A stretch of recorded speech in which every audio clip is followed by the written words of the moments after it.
La forêt est plongée dans l'obscurité, le silence est lourd, un animal se nourrit, guidé par la faim, mais il n'est pas seul car deux chasseurs l'ont repéré, leur toute première proie. Un tir part, calme et puissant, l'animal pousse un cri de douleur puis s'enfuit à toute vitesse en disparaissant dans la nuit. Le vieil homme hurle, furieux par ce qui vient de se passer, et lui ordonne de rattraper la proie, mais au lieu d'obéir, le jeune homme brise son arc. Il se justifie aussitôt, disant que l'arc s'est cassé beaucoup trop facilement, était-il trop vieux? Le vieil homme n'en croit pas ses oreilles, de quoi parle-t-il alors qu'il a acheté cet arc neuf il y a à peine une semaine? À cet instant, il comprend, il l'a su dès le moment où le jeune homme a dit vouloir apprendre la chasse sans raison valable. C'est un noble, alors pourquoi insiste-t-il pour devenir chasseur? Il aurait pu apprendre l'art de l'épée à la place. Johann soupire, car l'escrime ne rapporte rien tant qu'on n'est pas engagé, il détourne le regard et propose de partir ailleurs, car Johann a besoin d'argent, pour survivre dans ce monde pourri. Johannes, de son nom de naissance Kim Johann, est mort dans un accident inattendu et s'est réincarné dans un autre monde. Naître noble n'était pas une mauvaise chose, mais la réalité l'a vite rattrapé, car dans la hiérarchie familiale, il est tout en bas. Héritage, richesse, il peut oublier, et s'il a de la chance, il ne sera pas dépouillé ni jeté dehors lors des luttes de pouvoir entre ses frères et sœurs, mais le plus gros problème commence maintenant. Le vieil homme l'arrête discrètement, devant eux se trouve une meute de loups, alors il tire une flèche pour tenter de les éloigner. Ce monde dans lequel Johann s'est réincarné ressemble à un moyen âge d'un réalisme cruel, froid et impitoyable, où même la mort n'offre aucun repos. Johann demande s'ils viennent peut-être de leur village, mais le vieil homme baisse les yeux et répond qu'il est impossible de le savoir, avant d'ajouter une vérité brutale, ici les faibles ne sont que des proies. Johann serre le poing, car il s'y attendait, et pour ne pas devenir une proie dans cette époque, il lui faut de l'argent. À son arrivée dans ce monde, il espérait éveiller un pouvoir spécial ou une capacité incroyable, mais il a vite compris que rien de tout ça n'existait ici, alors il a changé d'objectif.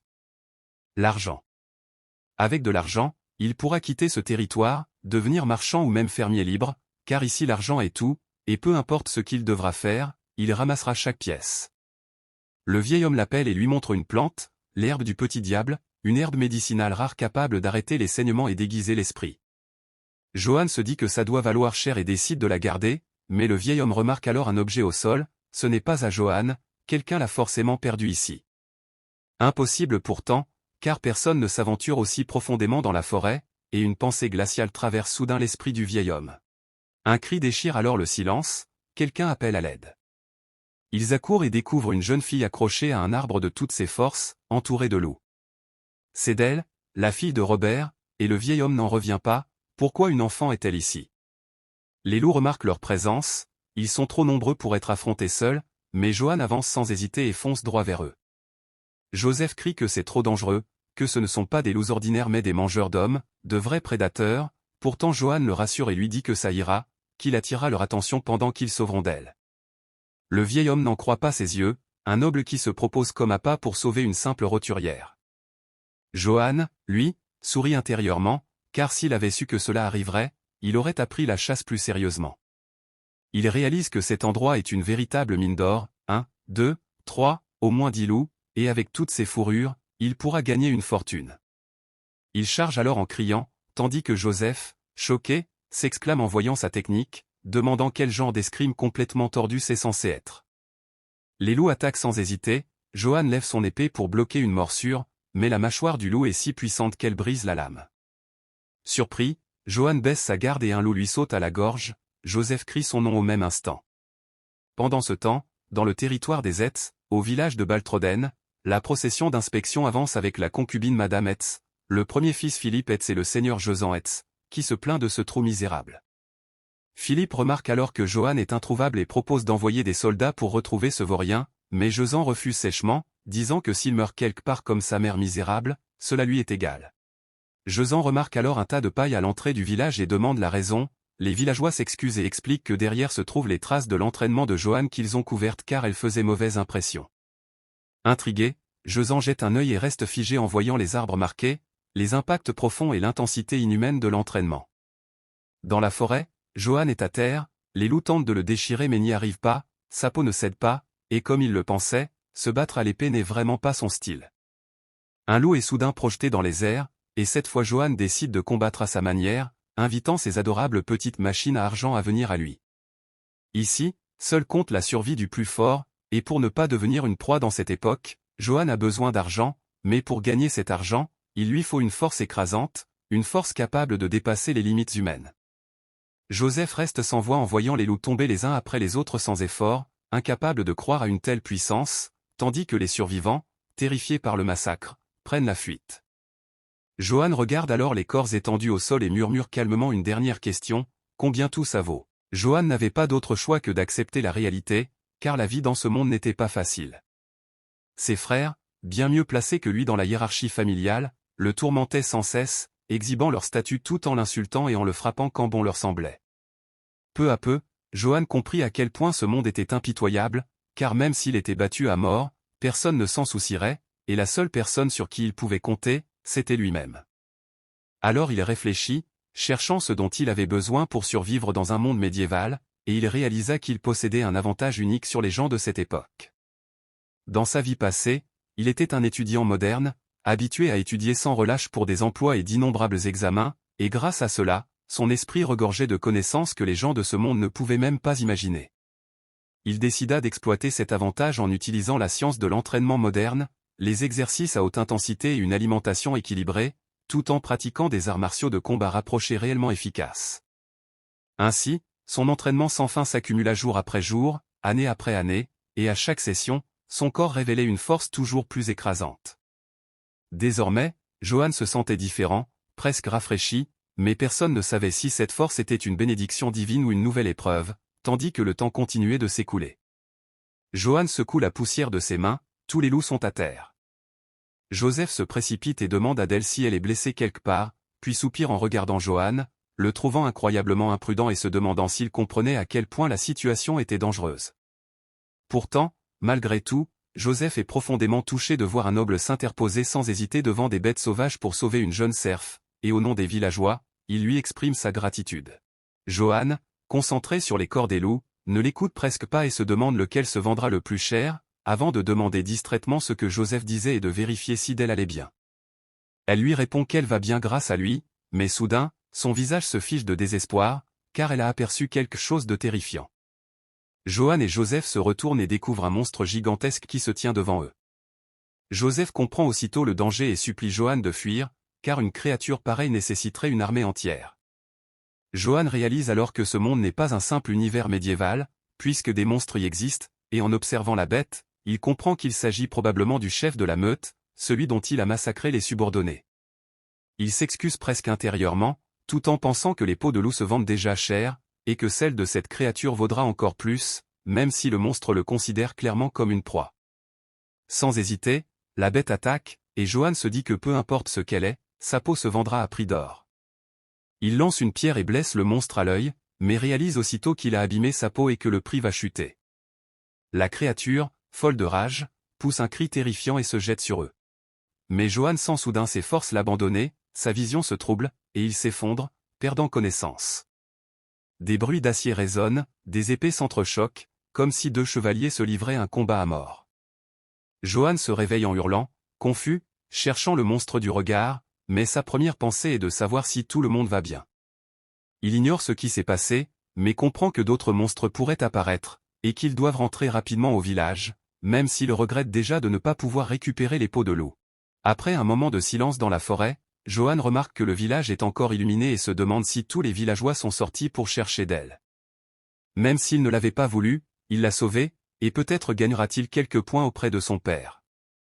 Il imagine la scène absurde où on le féliciterait pour avoir vaincu une meute de loups et où on le nommerait héritier, avant de se corriger lui-même, se disant qu'au mieux, il serait nommé garde, ce qui lui permettrait au moins de ne plus s'inquiéter pour la nourriture. Soudain, la lumière d'une escorte le tire de ses pensées, et il reconnaît son frère qui l'interpelle violemment, lui demandant où il était passé et comment il osait disparaître le jour de l'inspection du père. Son père descend alors de cheval, furieux, qualifiant Johan d'insolent et jurant de lui fendre le crâne pour avoir osé l'ignorer, sans même écouter qu'il avait aujourd'hui des circonstances inévitables. Il a à peine réussi à rentrer vivant, et maintenant il doit supporter tout ça, la vie est vraiment dure. Mais non, il peut transformer cette situation en opportunité. Johan commence à s'expliquer, il n'était pas absent de l'inspection volontairement, il est arrivé en retard parce qu'il sauvait des gens dans la forêt. Le grand-père de Dell accourt vers elle, soulagé, remerciant le ciel qu'elle soit saine et sauve après l'avoir cherchée partout. Johan saisit l'occasion et insiste, Dell était encerclé par une douzaine de loups mangeurs d'hommes, il a combattu pour sauver l'enfant et a vaincu les loups, même s'il n'a pas pu assister à l'inspection, il estime avoir accompli son devoir en tant que fils d'une maison de chevaliers. Il promet de continuer à assurer la sécurité du domaine si on lui pardonne cette fois, et rêve même qu'on lui confie le poste de capitaine de la garde, trouvant son discours parfait, au point qu'il se serait engagé lui-même sur le champ. Mais son père se moque, demandant si c'est vraiment ce qui s'est passé, et où sont donc ces loups, car il n'imagine pas qu'on puisse le croire sans preuve. Johan insiste, il ne ment pas, il a même rencontré le grand loup noir. À ces mots, son père explose de rage, l'accusant de mentir et jurant de lui arracher la bouche. Johan comprend alors qu'il n'y a plus d'issue, s'il veut prouver quelque chose, ce sera par un duel, même s'il déteste cette idée, car malgré tout, cet homme reste son père. Son père accepte aussitôt, lui ordonnant de lever son épée, ils se battront uniquement avec des armes. Johan panique intérieurement, son père ne lui a jamais appris à manier l'épée, et en la sortant, il réalise qu'elle est brisée. Il demande alors à Philippe de lui prêter la sienne, et Philippe lui murmure qu'il n'est pas trop tard pour supplier et s'excuser, car c'est le seul moyen de sortir vivant de cette situation. Johan refuse, il n'a rien fait de mal, un homme ne fuit pas, et ce duel est peut-être une chance de prouver sa valeur, car s'il montre ses compétences devant tout le monde, même son père devra le reconnaître. Johan passe à l'attaque, et son père est surpris, sentant une aura monstrueuse. D'un coup, Johan parvient à mettre son père à genoux, mais cette humiliation ne fait que renforcer la fureur de celui-ci, qui devient soudain extrêmement sérieux. Il hurle qu'il n'a jamais appris à Johan à manier l'épée parce qu'il serait resté inutile quoi qu'il fasse, qu'il n'atteindra jamais son niveau, que le domaine lui appartient et que personne, ni Johan, ni l'empereur, ni qui que ce soit, ne pourra jamais le lui prendre. Johan n'en croit pas ses oreilles, se demandant s'il a perdu la raison à force de boire, mais il n'a pas le temps de réfléchir, le sang brouille sa vue. En se retournant, il voit la lame de son père déjà contre son visage, les villageois retiennent leur souffle, Johan tente de parer, mais son père s'arrête à la dernière seconde et lui ordonne de connaître sa place, le menaçant de lui fracasser le crâne s'il ose recommencer. De retour chez lui, Valbert s'indigne, trouvant le comportement de sœur Josan injuste et indigne d'un chevalier. Johan lui demande de parler moins fort, craignant qu'on les entende, mais Valbert s'en moque, affirmant qu'en tant que membre du Vatican, il n'a rien à craindre, et qu'un chevalier devrait avoir de l'honneur, pas traiter son fils ainsi. Johan se contente de répondre qu'il est en vie, au moins, même si tout cela lui paraît absurde, surtout face à un adversaire en armure complète. Il admet alors la réalité, il n'a jamais appris à manier l'épée et il ne pensait pas être aussi impuissant. Valbert lui rappelle que sœur Josan a vécu de nombreuses batailles, hérité des techniques familiales et accumulé une grande expérience, il était donc logique qu'il perde, ajoutant qu'il a entendu dire que sœur Britz, du domaine voisin, aurait tué 300 soldats serfs à lui seul. Johan est stupéfait, réalisant que la technologie et l'expérience comptent plus qu'il ne le pensait, et qu'il a peut-être sous-estimé son père malgré le combat contre le loup noir. Valbert s'inquiète soudain et demande si Johan a vraiment vu un loup noir dans la forêt, et Joseph ainsi que Dell confirme. Il murmure une prière, expliquant que depuis des temps anciens, les loups noirs sont considérés comme tabous, des présages de mort selon les prêtres, annonçant sang et destruction. Même s'il n'y croit pas totalement, il se demande si ce loup n'était pas un avertissement pour le duel.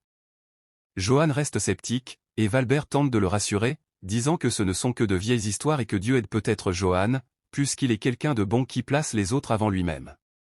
Pendant ce temps, près du domaine des Etz, dans la baronnie de Britz, le fracas des épées résonne, accompagné de cris de désespoir et de supplications. Certains tentent de fuir, mais cela ne sert à rien, ils mourront quoi qu'il arrive, et les mercenaires trouvent la scène cruelle mais lucrative, se contentant de faire leur travail et de récupérer l'or.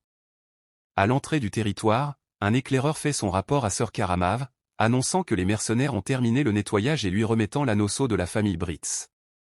Karamave ricane, déçu, il avait de grandes attentes en entendant que Britz avait tué 300 soldats serfs, mais il n'a même pas tenu 2 attaques et ne mérite même pas d'être appelé un jouet. Il se présente alors comme Karamave, l'épée du Saint-Empire, le représentant de sa majesté impériale et le collecteur de sceaux, proclamant qu'il punira tous les nobles corrompus selon la volonté de l'empereur. Tous ceux qui se rallieront à l'empereur recevront or et honneur infini, quant aux autres, ils doivent être tués, pillés et brûlés, avant de donner le prochain ordre, car le domaine des Etz sera le suivant. Le bruit du métal résonne, des épées s'entrechoquent, 2 chevaliers s'affrontent avec une intensité monstrueuse dans un combat à mort, puis soudain l'un d'eux, d'une vitesse prodigieuse, décapite l'autre sans la moindre difficulté et la tête roule au sol. Johan se réveille en criant, complètement désorienté, puis se calme en réalisant que ce n'était qu'un rêve, car depuis qu'il a vu le loup noir, il fait exactement le même cauchemar nuit après nuit. Il se souvient alors de ce que Valbert lui a dit, depuis les temps anciens, le loup noir est considéré comme un présage de malheur, son existence même est vue comme une calamité annonçant le sang et la mort, et parmi les prêtres, on l'appelle même le soupir de la mort. Johan secoue la tête, persuadé que ce ne sont que des superstitions, de simples légendes racontées par les prêtres, après tout il n'a rien fait de mal à ce loup noir, à part lui lancer une pierre, et puis tant pis, quoi qu'il arrive arrivera, inutile de continuer à y penser, il est temps d'aller s'entraîner. Le soir venu, Johan s'entraîne comme d'habitude, mais deux de ses frères arrivent pour se moquer de lui, lui rappelant ironiquement s'il a déjà oublié ce que leur père lui a dit, que s'il ne voulait pas mourir, il devait éviter de se faire remarquer, et même après l'avoir battu jusqu'à ce qu'il perde connaissance, il revient encore faire le dur. Il se moque de lui, disant qu'il aboie comme un chien mais qu'il ne peut rien faire, qu'il pense vraiment que couper du bois toute la journée le rend plus fort, que briser une bûche n'a rien d'impressionnant et que c'est juste un tour de bas étage, comme si quelqu'un d'aussi misérable que lui pouvait posséder une vraie force. Il rit en parlant du corps de garde, lui disant de continuer à rêver, que leur père ne nommera jamais un déchet comme lui, et que s'il devait un jour l'utiliser, ce serait pour lui fracasser le crâne et le donner au cochon. La colère de Johan explose et il frappe violemment un arbre, sous les yeux écarquillés de ses frères, l'arbre se brisant et tombant lourdement au sol. Johan les regarde calmement et leur demande s'ils ont dit quelque chose, leur proposant de s'approcher et de répéter. Pris de panique, ils reculent, se disant qu'ils vont tout raconter à leur père. Johan les méprise intérieurement, se demandant comment ils peuvent vivre avec si peu de réflexion, et décide de retourner s'entraîner, car se soucier des autres ne lui apportera rien. Plus tard, Philippe vient lui parler et lui dit que ce que les autres ont dit est vrai, leur père n'a aucune intention de lui confier un poste. Johan répond qu'il s'en doutait, et que tant qu'il n'est pas mort, ça pourrait être pire.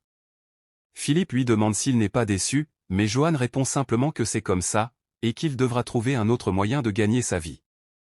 Philippe lui révèle alors une vérité dérangeante, leur père le craint, car Johan est indéniablement fort et cette force représente une menace. Leur père veut des enfants obéissants comme lui, mais Johan est différent, il vit selon ses propres principes, et leur père est convaincu qu'un jour, cette force lui prendra tout, comme lui-même a renversé leur grand-père pour s'emparer du pouvoir. Johan balaie ses paroles, les qualifiant de bêtises. Philippe demande alors qu'on apporte quelque chose, et un serviteur arrive avec un surcot simple, une longue épée d'origine inconnue conservée dans le château et une pièce d'armure de rechange. Il explique que Johan convoitait ces objets depuis longtemps, et ajoute qu'il n'est pas comme leur père, qu'il n'est pas assez idiot pour jeter quelqu'un de compétent, et que lorsqu'il deviendra seigneur, il le nommera capitaine de la garde des Ets.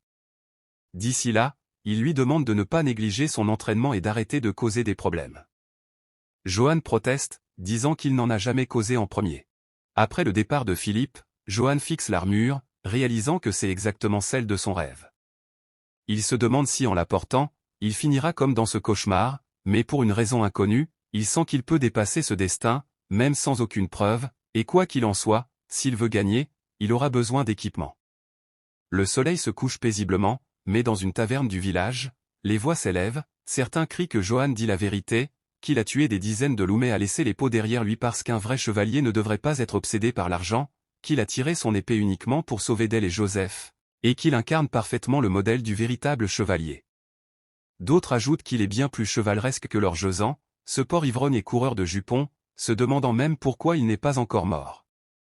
L'un d'eux va jusqu'à dire que Johan aurait dû lui trancher la tête ce jour-là, qu'il a été trop clément, et qu'ils boivent tous à sa santé, car Johan a sauvé la fille de l'homme assis là. Un étranger observe la scène en souriant, surpris d'entendre les villageois insulter leur seigneur devant un inconnu, trouvant l'histoire fascinante, et leur demandant d'en dire plus sur Johannes. Un peu plus tard, Johan rentre chez lui en chantonnant, repensant aux paroles de Philippe, se disant que lorsqu'il deviendra seigneur, il le nommera capitaine de la garde, et qu'enfin sa route dorée s'ouvre devant lui. Mais il remarque alors un homme allongé, ivre, et se dit qu'un futur capitaine de la garde ne peut pas ignorer un citoyen dans cet état. Il s'approche, lui disant que s'il dort ici, il attrapera froid, et qu'il va l'escorter jusqu'à chez lui, mais à cet instant précis, Johan sent quelque chose de froid se poser contre sa nuque.